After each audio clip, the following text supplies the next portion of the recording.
If you would like to support our podcast and the creative content we provide, there are several ways you can help support us. For example, you sponsor an ad by visiting greatdayradio.com, click on advertising, or you can support our advertisers you see on our website. And lastly, you can click on the support the show in the description of the podcast you are listening to donate using our Cash App, such as Venmo, or search Great Day Radio on your Venmo account. Thank you for sharing the love. Peace out, my party peeps. You are listening to the People Station on greatdayradio.com. Welcome to Great Day Radio's Entertainment Spotlight podcast.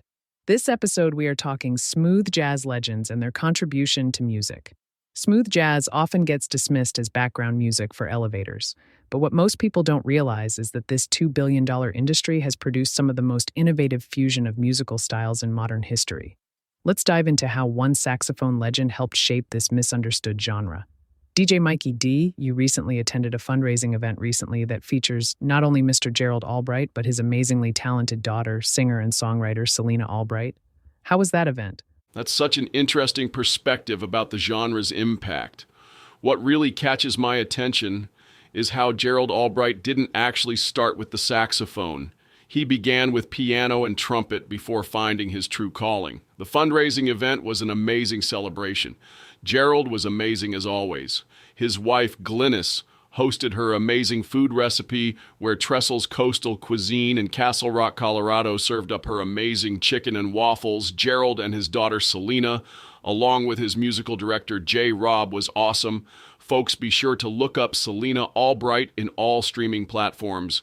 We will also feature her on our online radio station at greatdayradio.com. Okay, on to the show.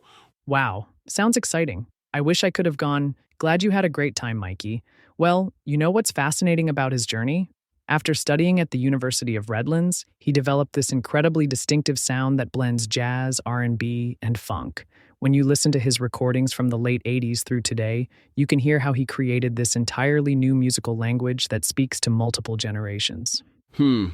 Speaking of his musical evolution, what stands out to me is how his 1987 album Dream Come True set the stage for what would become his signature style. Oh man. And let's talk about those incredible collaborations for a moment. This guy has worked with Whitney Houston, Anita Baker, Quincy Jones. We're talking about some of the biggest names in the industry. Each of these partnerships brought something unique to his development. You know what really strikes me about Albright's approach? The way he manages to maintain the sophistication of traditional jazz while making it accessible to a broader audience. That's exactly what makes his contemporary Grover Washington Jr. so significant, too. His 1980 album, Winelight, wasn't just another smooth jazz album. It literally changed the game. Just the two of us became this massive crossover hit that introduced countless people to the genre. Well, that brings up an interesting point about commercial success in jazz. When we look at Kenny G's Breathless album selling over 12 million copies worldwide, it really shows how this genre captured mainstream attention. So here's what's really interesting about Kenny G's success. It sparked this whole debate about accessibility versus artistry in jazz. Some critics dismissed smooth jazz as being too commercial, but they missed something crucial. These artists were revolutionizing how complex musical ideas could be made approachable without sacrificing integrity. That's such a thoughtful observation about the balance between accessibility and artistic merit.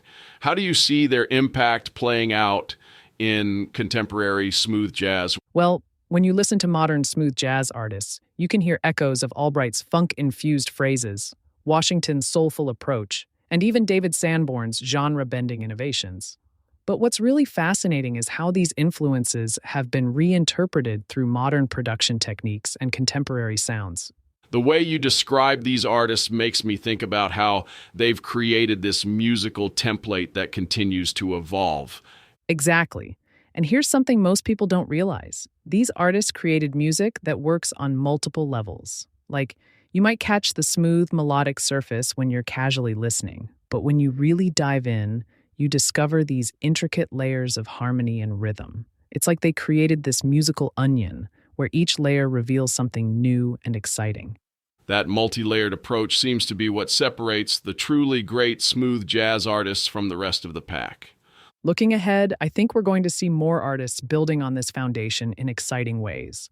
The fundamental elements these pioneers established, the emphasis on melody, the sophisticated harmonies, the groove-based compositions, these will remain central to the genre. But what's really exciting is seeing how new artists are incorporating elements from hip-hop, electronic music, and world music into this framework. Interesting. So what you're saying is that smooth jazz isn't just surviving, it's actively evolving and growing. And you know what? That's probably the real genius of artists like Albright and his contemporaries. They showed us that music doesn't have to choose between being sophisticated and accessible. They created this template where future generations could experiment and grow while still maintaining that essential smooth jazz DNA. When you think about it, that's a pretty remarkable legacy to leave behind. Okay, my party peeps, that is a wrap for this episode. Like the fundraiser I was a part of recently, I encourage you all, wherever you reside, please support local art centers, the musical arts, and other organizations to keep the spirit alive. Before I end this podcast, I would like to give an enormous shout out to the folks at Lone Tree Arts Center, such as Liz Huppert and her team, as well as Mayor Marissa Harmon of Lone Tree, Colorado. Until next time, peace. Thank you for listening to GreatDayRadio.com. Are you ready to win some cool prizes and awesome giveaways? If so, you need to visit GreatDayRadio.com. Click on Join Our Contest and enter your email to get our latest newsletter that will update on the latest contest, giveaways, and new podcast shows. Also, with our successful podcast, many have asked if we would offer courses on many of the topics we discuss. Stay locked in as we welcome our all-new Great Day Radio Boot Camp. In it, you will have access to lessons that will help you achieve goals such as learning how to make a living as a mobile DJ, learning how to start and monetize your very own podcast show. These are just a couple of the topics. So, stay connected and get ready to level up for self-improvement. Again, please visit GreatDayRadio.com and sign up for our newsletter. Get ready for our next episode. If you would like to support our podcast and the creative content we provide, there are several ways you can help support us. For example, you sponsor an ad by visiting GreatDayRadio.com, click on advertising, or you can support our advertisers you see on our website. And lastly, you can click on the Support the Show in the description of the podcast you are listening to donate using our Cash App, such as Venmo, or search Great Day Radio on your Venmo account. Thank you for sharing the love. Peace out, my party peeps. You are listening to the best podcast from the USA to the UK on GreatDayRadio.com.